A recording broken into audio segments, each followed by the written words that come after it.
Hi everyone, David Blakey. This video is called Python Types and Type Conversion. What we're going to talk about here is the basic Python types and some of the functions that allow us to convert one type to another.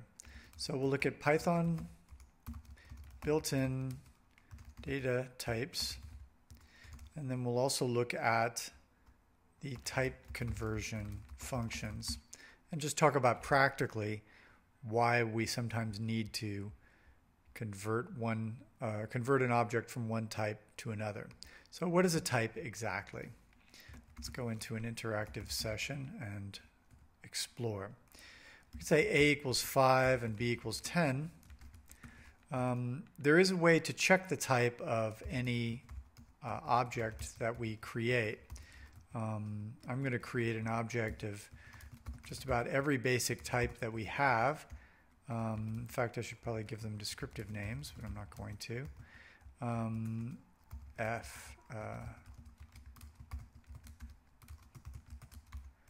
Here we are creating, we've got two integers, we've got a string, we've got a list, we have a tuple here, and we also have a dictionary. These are the constructors for these different types of variables.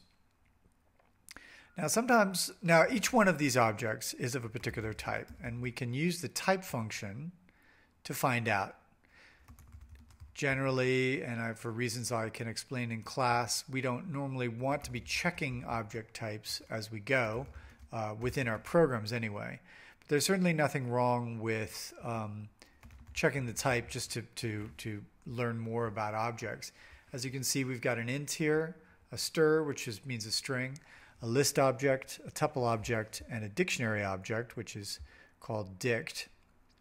And that corresponds to these five object types here: integer, string, list, tuple, dictionary. You are going to want to become familiar with these different braces and the way that these objects look. We'll go over these more in detail in each Python classroom session and in the handouts as well. Right now, we just want to talk about type. Python cares about types. Python uses types to decide what to do. For example, if we have A, which is an integer, and B, which is another integer, and we want to add the two together, we can use the plus operator. 5 plus 10 is 15. But what if AA is a string called 5, and BB is a string called 10? And we were to add those two together? One might think we would get 15 as with the integers, but in fact the plus operator behaves differently when we give it two strings. And even though those strings contain numbers, even though those strings really could be seen as numbers, they aren't, right? They're not numbers, they're not integers, they're in fact strings. So when we use the plus operator with these two strings, Python does something differently.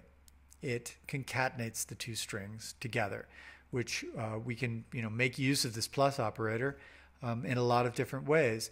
Certainly we use the plus operator to add and to concatenate all the time.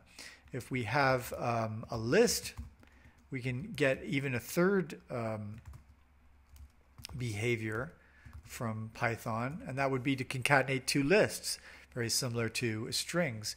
We concatenate two lists and produce a brand new list with the original elements copied over and concatenated. So it's a very useful operator, but obviously the type makes a difference. Python is going to look at the type and make a decision. If we were to take a string, for example, and try to concatenate an integer to it, we're going to get a type error. You can see how much Python cares about type. Here we're trying to concatenate a string to a number. Python looks at those two and says, well, wait a second. On the one hand, you have an integer, which would make me think I'm supposed to sum the two parts. On the other hand, you have a string on the left, which makes me think I should concatenate. What should I do? Well, I'm going to throw an error. I'm going to throw an exception that says, I can't do it. It's a type error. You used the wrong types, and I'm sorry. So type is important. And type conversion is something that we may often make use of in order to satisfy Python when we want to do something like, let's say, concatenate hello to the number 5. Let's say we have a variable hello, and let's say we have a integer 5. The integer may come from some other source. It could be coming from anywhere. It could be coming from some other math calculation. We have an object that's an integer. We were incrementing it all day in our program, and now we'd like to show it in a print statement. We'd like to say print the value encountered is, and then let's just put on the integer to see the result. We'll have that printed out. Of course, we end up getting a type error exception again because we tried to concatenate an integer to a string. How do we handle that? Well, there are conversion functions for each of the objects. If we go back to the types that we saw before, int, str, list, tuple, dict. In fact, all of these names, int, str, list, tuple, dict, each one of them refers not only to the name of the built-in object type, but also to the name of a function that we can use to perform the conversion. So we can say, go back to that previous one, if we were to convert the integer to a string, it would work. Str produces a new string object. Whatever we feed into str will get stringified. We call stringified. So we could say new val equals str5 and then print new val, and we'll see 5. We don't know that it's a string unless we check the type or do some other thing, and there it is. It's type string. Even though it's an integer, or it looks like an integer, it's really the character 5. This is useful going in the other direction as well. Perhaps we have a string 5 that we got from the user, or we got it from the command line, or we got it from from raw input, or we might have even got it from a text file. So we may have numeric value as string equals 500. We might want to use that in a math expression. What would we do? Well, let's go back to those type names again. If we were able to use str as a function to convert an integer to a string, we should be able to use int as a function to convert a string to an integer. Hopefully so. Let's find out. Here's numeric value as string. Why don't we try to add 1 to a int version of numeric value as string? It works. Great. So int can take a string that represents an integer and increment it for us. But what if we give it something that doesn't work? What if we try to integerize something like hello? Well, we've got a problem. We end up getting a value error, not a type error, but a value error. Int can take a string, obviously. We were able to put numeric value as string, which is a string, right? You can see that it's a string. We were able to put this string into int and have it become integerized. It becomes 500.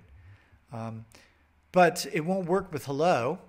Python looks at that value and says, you know what, I don't really know what sort of number you could possibly mean by hello, so I'm going to give you a value error. That was the wrong value. When it says invalid literal, it means the literal value that we put into its argument list was incorrect. It doesn't allow hello to be turned into an integer. We can do this with other types as well. If we have mylist, which we can say is the same example I use every time, A, B, and C.